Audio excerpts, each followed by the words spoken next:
नमस्कार सर्व शेतकरी बांधवांचं मी ICLच्या वतीने हार्दिक स्वागत करतो।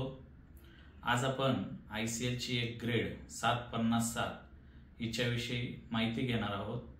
शेतकरी मित्रांनो, ICLने आपल्यासाठी एक ग्रेड 757+2 झिंक ही ग्रेड उपलब्ध करून दिलेली आहे।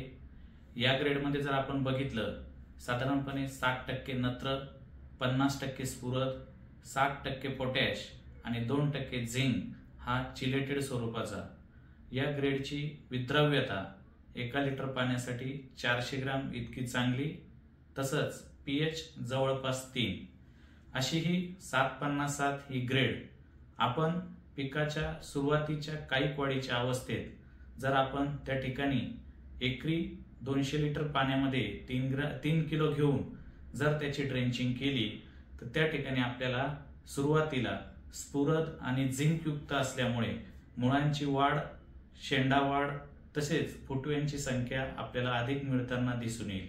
आणि म्हणून कुठलंही पीक लागवड केल्यानंतर सुरुवातीच्या वाढीच्या अवस्थेमध्ये एकरी 3 किलो 2 ते 3 ऍप्लिकेशन किंवा ड्रेंचिंग आपण त्या ठिकाणी 757+2 झिंक या ग्रेडचा त्या ठिकाणी करू शकता।